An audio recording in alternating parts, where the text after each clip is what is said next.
Aujourd'hui, dans ce 59e épisode, je te partage ce que je retiens de ma crise de douleur pendant une formation de 6 jours en présentiel. Je te donne des clés pour t'aider à gérer tes symptômes en public malgré la peur du regard des autres. Hello et bienvenue dans Ce que je retiens, un podcast qui mêle expérience de vie et coaching pour t'apprendre à te détacher du regard des autres. Je m'appelle Camille Lebeau et je suis coach de vie certifiée. C'est parti! En juin 2023, j'ai réservé mes billets d'avion pour assister à une formation en novembre du côté de Paris, même si selon mes prévisions, la formation devait se dérouler pile pendant ma crise de douleur et celle de perte de mobilité. Le matin du premier jour, j'appréhende car je commence à me sentir mal. Je vois que je ne peux pas me cacher car la petite trentaine de personnes que nous sommes participant à la formation doit s'asseoir sur une des chaises disposées en cercle. Je n'ai pas réussi à être aussi joviale qu'à mon habitude car les premiers symptômes handicapants de ma crise de douleur se font vite ressentir. Et puis ma fatigue chronique a aussi commencé à être handicapante. Et à la fin de la journée, je me dis que les 5 prochains jours de formation vont être compliqués à vivre à mesure que la crise s'installe. Le lendemain de la formation, déjà, j'ai passé une mauvaise nuit car mes douleurs m'ont réveillée à plusieurs reprises. Je me prépare une bouillotte que j'emmène avec moi dans la salle de formation. Je la garde en alternance sur mon utérus et mes lombaires car j'ai des contractions utérines. J'avais tellement mal que je n'avais même pas pu participer à tous les exercices de groupe et j'avais de la difficulté à marcher et à bouger tout simplement. J'ai peiné à faire quoi que ce soit de cette journée-là. À un moment donné, je ressens vraiment le besoin de m'allonger, sauf que je n'arrive pas à me lever de ma chaise. Je n'ai pas envie d'interrompre les discussions en cours. J'ai la tête qui tourne, j'ai tellement mal et je me sens à bout de force. Au bout d'un moment arrive enfin la pause. J'essaie de me lever de ma chaise, mais je n'arrive pas à bouger mon bassin. Dans ma tête, tout un tas de pensées défilent, comme fais pas ta chochotte, ça me fait chier qu'on me voit dans cet état-là, je veux pas passer pour une meuf relou, je veux pas qu'on pense que je suis chiante à mourir, je veux pas qu'on pense que je suis exprès, je veux pas qu'on ait pitié de moi. Et je vois finalement deux scénarios possibles. Le premier étant que j'attende que mes douleurs passent, mais sans avoir la certitude de quand ça arriverait, hein. Je sais jamais si ça va durer que quelques minutes, quelques heures ou quelques jours. Et puis le deuxième scénario possible, c'est que je demande de l'aide, mais ça nécessite de dépasser ma peur d'être jugée. Alors j'ai pris ma décision, et puis j'ai réuni toutes mes forces pour lancer à la salle: «Est-ce qu'on peut m'aider à me lever, s'il vous plaît?» Au moment que je prononce ces mots dans la salle, je sens les larmes monter aux yeux.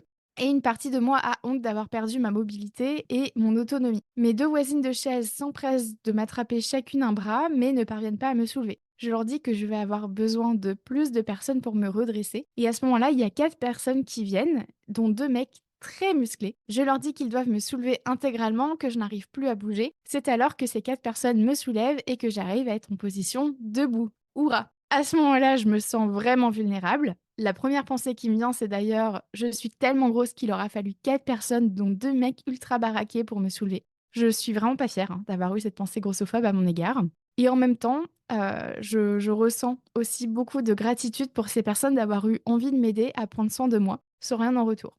Debout, j'arrive à faire quelques pas pour aller m'allonger sur un banc dans le couloir, avec une bouillotte dans le legging au niveau de mes lombaires. J'aurais passé près de 2 heures sur ce banc à méditer sur mes douleurs. Le reste de la journée, je vois comme ma peur d'être jugée est présente. Comme dit, je ne peux toujours pas me cacher de qui que ce soit puisque nous sommes toutes et tous toujours assis en cercle. Mais cette peur, je ne la laisse pas m'empêcher de prendre soin de moi. Je garde une bouillotte sur moi, je fais des étirements, je m'autorise à rester dans une position confortable, tantôt debout, tantôt accroupie, tantôt assise par terre, même si tout le monde reste sur les chaises, hein.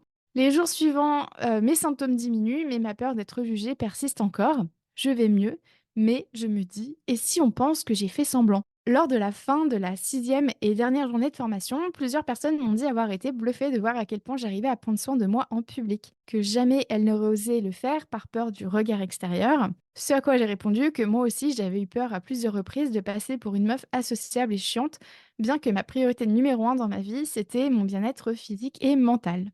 Et donc, ce que je retiens de ma crise de douleur pendant une formation de 6 jours en présentiel, c'est que bien qu'il soit normal d'avoir peur du regard des autres, il est possible de l'apprivoiser. En effet, et comme je t'en parle très régulièrement à travers ce podcast, tous les êtres humains ont un besoin d'appartenance. Nous l'avons hérité de nos très vieux ancêtres, car si l'espèce humaine a réussi à survivre, c'est parce que l'être humain a appris que vivre en groupe lui permettrait de survivre face aux dangers extérieurs, comme la faune, les intempéries, etc. Et c'est aussi comme ça qu'on s'est retrouvé à avoir peur du regard des autres, car ça nous permet de nous assurer de rentrer dans le moule et donc de continuer d'appartenir au groupe. Voilà pourquoi nous sommes des êtres sociaux. Le hic, c'est qu'aujourd'hui, les dangers extérieurs ne sont plus aussi nocifs qu'avant pour l'humain, puisqu'on a appris à justement à apprivoiser notre environnement. Mais ça, notre cerveau, lui, il n'a pas eu la mise à jour système. En fait, qu'un danger soit réel comme le feu dans l'appartement ou irréel comme le fait d'être potentiellement jugé, notre cerveau, lui, se dit que c'est la même chose. Pour lui, un danger réel ou supposé est un danger, point barre. C'est pour ça que c'est important pour toi de garder en tête que toutes tes peurs ne te préviennent pas nécessairement de dangers réels. Ceci étant dit, il est possible d'apprivoiser ta peur du regard des autres et pour ça, je m'appuie sur les neurosciences. Je vais te présenter 3 biais cognitifs qui renforcent notre peur du regard des autres. Pour rappel, un biais cognitif, c'est une erreur de pensée. C'est un raccourci que fait notre cerveau afin d'économiser son énergie dans l'éventualité d'un danger. Et donc, tout d'abord, il y a l'effet de projecteur qui consiste à penser que tout le monde nous regarde en permanence. C'est comme si un projecteur nous suivait à la trace. Et donc, l'effet de projecteur crée une vision exagérée et catastrophique de la réalité, puisque les études scientifiques ont montré qu'il y a un décalage entre le nombre de personnes qu'on imagine nous regarder et le nombre effectif de personnes qui nous regardent. Et je te le donne dans le mille, dans la réalité, moins de personnes nous regardent que ce qu'on pense. Ensuite, le biais de pessimisme renforce aussi notre peur du regard des autres, car ça consiste à exagérer le lot de merde qui va nous arriver. Ça revient à imaginer le pire scénario. Par exemple, ça reviendrait à penser que si je suis la seule à me servir d'une bouillotte en formation, alors le pire scénario, ce serait quoi? C'est qu'on pense que je veux attirer l'attention, par exemple. Et donc, c'est pour ça, pour éviter que le pire scénario se produise, je décide de ne pas prendre de bouillotte et finalement, les symptômes, ils persistent. Le troisième et dernier biais que je tiens à te présenter dans cet épisode, c'est celui de l'appel à la probabilité. Celui-ci amène à croire que quelque chose est vrai puisqu'il pourrait se produire. Par exemple, je suis une chochotte puisqu'on pourrait le penser. Comme tu le vois, savoir repérer tes biais cognitifs t'aide à t'en détacher puisque les biais cognitifs sont des erreurs de pensée. C'est exactement comme ça que j'ai réussi à garder une bouillotte sur moi 10 heures par jour durant la formation ou que j'ai réussi à demander de l'aide pour me lever. Et puis, ce qui va t'être utile aussi lorsque tu te retrouves à ressentir des symptômes de ta maladie en public, c'est d'utiliser l'autocompassion. Dans ces moments de douleur physique ou émotionnelle, la recherche scientifique montre les bienfaits de l'autocompassion. L'autocompassion, c'est quoi? C'est la bienveillance envers soi, l'humanité commune et la pleine conscience. Autrement dit, c'est de l'amour, de la connexion et de la présence. Et on se donne de la compassion non pas pour nous sentir mieux, mais bel et bien parce que nous nous sentons mal.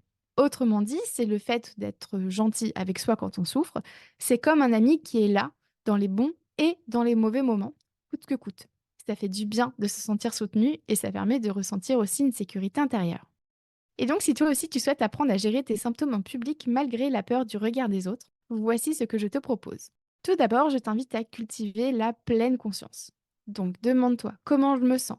Qu'est-ce qui se passe dans mon corps? Qu'est-ce que je me dis? Deuxièmement, je t'invite à cultiver l'humanité commune en te rappelant que c'est normal de se sentir comme ça. D'autres se sentent comme moi dans cette situation. C'est normal que mon cerveau ait peur du regard des autres dans cette situation. Je suis normale. Troisièmement, je t'invite à cultiver la bienveillance envers toi, c'est-à-dire à te parler comme tu parlerais à une personne que tu aimes et qui vit ce que tu traverses. Par exemple, j'apprends à être là pour moi dans cette situation inconfortable, ou bien je fais ce dont je suis capable en cet instant. Peut-être que te parler de la sorte, ce n'est pas accessible aujourd'hui, alors tu pourrais essayer un toucher apaisant. Et justement, dans la retranscription de cet épisode, tu trouveras un lien pour te guider. Je t'invite également à défusionner de tes pensées, c'est-à-dire à prendre de la distance avec la pensée qui te vient. Par exemple, tu peux te dire je suis en train de penser que, ou bien mon cerveau me dit que. Tu peux aussi utiliser l'humour en imaginant que c'est une voix rigolote qui dit ta pensée, comme celle de Mère Simpson par exemple. Là, ton cerveau devrait percevoir la pensée de manière totalement différente. Et puis, tu peux aussi nommer la petite voix qui t'envoie cette pensée. Par exemple, non merci Suzanne, j'ai pas envie de penser comme ça maintenant, ça ne m'aide pas. Et puis, je t'invite aussi à te recentrer sur tes besoins, en te demandant dans un premier temps de quoi tu as besoin et quelle stratégie tu peux utiliser pour nourrir ce besoin. Tu as aussi la possibilité de te poser des questions puissantes. Par exemple, comment puis-je me rendre la situation plus agréable? Quelles actions pourrais-je faire une différence positive dans mon bien-être à l'instant T? Ou bien en quoi prendre soin de moi est empouvoirant pour les personnes présentes? Et pour conclure, je t'invite également à écouter les épisodes complémentaires suivants. Le 8 sur comment sortir de l'impuissance face à sa maladie, le 30 sur comment sortir de la honte d'aller mal, le 33 sur quoi faire quand ça ne va pas, le 37 sur le biais de pessimisme, le 38 sur l'effet de projecteur, le 42 sur les pensées créatrices et les pensées parasites, le 47 sur comment gérer son énergie quand on a une maladie, et le 51 sur comment nourrir tes besoins. Et voilà pour aujourd'hui. Et toi, que retiens-tu de cet épisode? Merci à toi d'avoir écouté cet épisode jusqu'au bout. Pour consulter mes sources ou bien lire cet épisode, sache que sa retranscription est disponible dans les notes du podcast. Et si tu souhaites en savoir plus sur mon travail ou bien si tu cherches à t'abonner à ma newsletter, direct sur mon site internet www.lacochecamille.com. Et tu peux aussi me rejoindre sur ma page Instagram @lacochecamille. Prends soin de toi.